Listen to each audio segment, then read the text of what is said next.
প্রতিবেশী রাষ্ট্র বাংলাদেশে প্রতিনিয়ত আক্রমণের মুখে পড়তে হচ্ছে সনাতনী হিন্দুদের। সম্প্রতি হত্যা করা হয়েছে সনাতনী হিন্দু দীপু চন্দ্র দাসকে।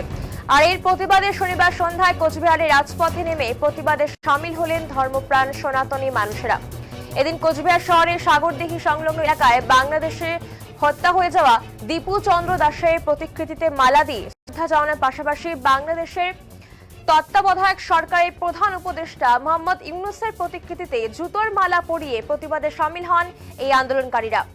হিন্দু জাগরণ মঞ্চের পক্ষ থেকে সুমন কর্মকার এদিন বাংলাদেশের তত্ত্বাবধায়ক সরকারের প্রধান উপদেষ্টা মোহাম্মদ ইউনূসকে হুঁশিয়ারি দিয়ে বলেন, হিন্দুদের ওপর যদি অত্যাচার দ্রুত বন্ধ না হয় তাহলে ইউনূসের গালে জুতো পরতে আর বেশি সময় লাগবে না। তিনি ইউনূসকে উদ্দেশ্য করে বলেন, ওপারে যেমন হিন্দুরা আছেন, আমরা মুসলিমদেরকেও ভাইয়ের মতন ভালোবেসে সমাদরে রেখেছি, আপনারাও হিন্দুদেরকে ওপারে সমাদরে রাখবেন, এই হুঁশিয়ারি দিয়েছেন তিনি।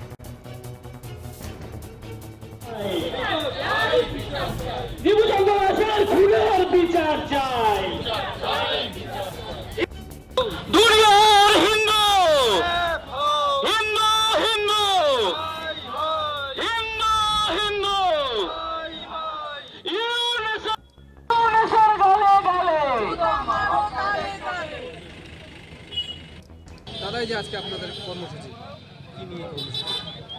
আপনারা সকলেই জানেন আমাদের প্রতিবেশী বাংলাদেশে কিভাবে সনাতনী হিন্দু সম্প্রদায়ের মানুষদের উপরে প্রতিনিয়ত প্রতিদিন নৃশংস আক্রমণ অত্যাচার হচ্ছে। দীপু চন্দ্রের সাম্প্রতিক ঘটনা, যে নৃশংস হত্যাকাণ্ডের ঘটনা আমরা দেখেছি, তার প্রতিবাদে আমরা কোচবিহার তথা পশ্চিমবঙ্গের সকল সনাতনী ধর্মপ্রাণ হিন্দু মানুষ পথে নেমেছি। এর প্রতিবাদে কি করছেন আজকে কর্মসূচি? কি কি হয়েছে? আমরা দীপু চন্দ্রকে শ্রদ্ধার্ঘ্য জানাচ্ছি এবং ডক্টর ইউনূস যে কিনা বাংলাদেশের এখন দায়িত্বে রয়েছেন তাকে হুঁশিয়ারি দিতে চাই, হিন্দুদের ওপরে অত্যাচার বন্ধ যদি দ্রুত না হয় তাহলে আপনার গালে জুতা পড়তে আর বেশি সময় লাগবে না। মনে রাখবেন, ওপাশে যেমন হিন্দুরা আছে, এপাশেও মুসলিমরা আছে। আমরা মুসলিমদেরকে নিজেদের ভাইয়ের মতন করে সুরক্ষিতভাবে ভালোবেসে সমাদরে রেখেছি, আপনারাও হিন্দুদেরকে ওপাশে সমাদরে রাখবেন, এই হুঁশিয়ারি দিয়ে রাখলাম। আপনার নাম? সুমন কর্মকার, হিন্দু জাগরণ মঞ্চের উত্তরবঙ্গ প্রান্তের সহ সংযোজক।